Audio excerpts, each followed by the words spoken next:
Sila na ho ay estudyante. Magpapaalam na siya. Ingat. Bakit? Sabihin mo sa kanila. Mag-aaral na po. Mag-aaral na siya.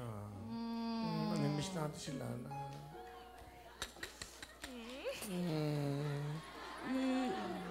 De, okay naman yun. Kaya nga, Lana. De, ano kasi siya, working student. So habang wala siyang pasok, lumapit siya kay Miss Ana para magtrabaho naman siya, para matulungan niya yung kanyang mga pangangailangan. So papasok ka na. Anong year mo na ba? Second year college. Yak siya. Mabait kasi itong batang to eh. Ano gusto mo sabihin kay Tita Ana mo sa mga co-dancers mo? Tita, thank you po. Ang dami ko po natutunan sa inyo kahit saglit lang po ako nandito. Tsaka sa mga co-dancers ko po, kahit saglit lang po yung naging banding natin, naging masaya ako na nakasama ko at nakilala ko kayo. Palapakan niyo, oy. Ano yung mga ganyang bagay, baka kasi hindi nyo nalalaman. Yun ang mga istorya ng buhay ng mga dancers, pumapasok sila maaga, pagalitan sila, pag late, pag 1 minute late, pinapauwi ni Miss Ana. Kasi tinuruan sila kung paano maging professional, paano magmahal ng trabaho. Don't worry, importante yung future nyo. Nandito kami para i-guide kayo ng tama. Di ba? But anyway, ilan taon ka na ba? 18. Mag-aaral ka mabuti. O ano naman papayo mo? Ikaw din eh. Dapat uminto na rin to dapat eh. Hindi, Will. Eh, nag-aaral ka din eh. Yung school ko nag-adjust sa akin. Wow. Iba to? Talaga? Oo, dapat... Paano matututunan mo doon? Sinesend sa akin. Tapos minsan po... Ano? Oo nga, school home study. Home store? Ano home store? Home school. Doon ito, halika nga dito. Home, Halika, tapos doon. school. Ha? Home school. Home study school. Hindi ba nakakuha ka sa Wawawin? Eh, nag-aaral ka dati. Bakasyon yun eh. Nakuha mo ako, tapos nag-ano ko, Hindi na, hindi. Ayusin mo siya, tama, hindi kita nakuha ha. Nung naging part ka ng Wawawin, baka ano yung nakuha ko sa'yo. Ayusin mo yan. Nung nakuha mo ako. Hindi, nung ako dito, napasok ako dito, tapos naging wawawin na family na ako. Oo. Nagpunta ako sa school, sabi ko, Ma'am, ayoko mag-stop talaga eh. Sumisigot pa. Ayoko talaga mag-stop, Ma'am eh. Baka naman, Ma'am. Sige na ba, ano? Sige, sabi sa akin ng ma'am ko, hindi ko kilala masyado si Ma'am Che. Ma'am Che, thank you ah. Sabi niya sa akin, sige, ganito na lang. Enroll kita, ganito, ganyan. Tapos, yung school mo, kami na mag-a-adjust, ganito na lang pasok mo kung kailan wala ka doon. Pero alam mo, mali yan, Donita. Mali yan, Will. Kasi ano matututunan mo? Tama. Ako para sa akin, ha? Katulad ng batang to, mag-aral ka na muna. Yun, ang importante. Tulad ko, nagtapos ako, Will. Nakapagtapos ka. Nakapagtapos ako, education, Ito, graduate ako. nakapagtapos, di ba?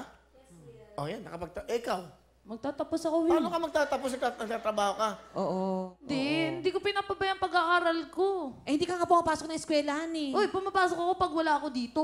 Unfair naman sa Hello, mga... Will. Isang araw lang pinagbigyan nila sa akin. Saan?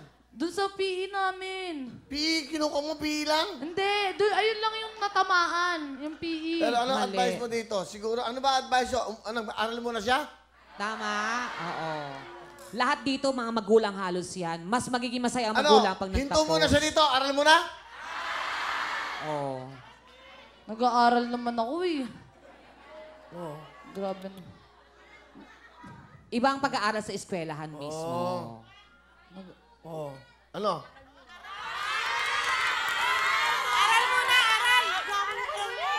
Study first. Study first Study daw. first. Oh. Ha? Nay? Makinig ka. Makinig. Ah. Mag-aral muna para maging maganda ang maging buhay mo. Umuwi ka na.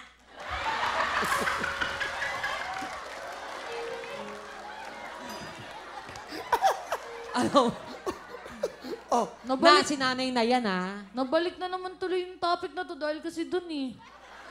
Naka-got over na kayo dun eh. Okay na nga yung school ko eh, tsaka yung dito eh.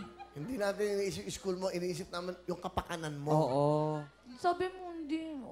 Hindi nga naisip ko lang. Kasi mag-aaral siya eh. Oo. Ako magbabayad ng matrikula mo. Magtapos ka Yun, muna. ang maganda. Hello, week scholar na ako. Ay, diba? 3 times a week is lang. Kasi nga, pag tinanggal mo ako doon, mawawala nga ako doon. Bakit? Siyempre, dahil dito, kaya nila ako ni scholar. O di mawala yung scholar mo, si Will pa rin magabayad ng tuition mo. Pag-aaralin ka niyan. Huwag mo na dapat naisip yun, Will. Ayoko nga mawala dito. Bakit?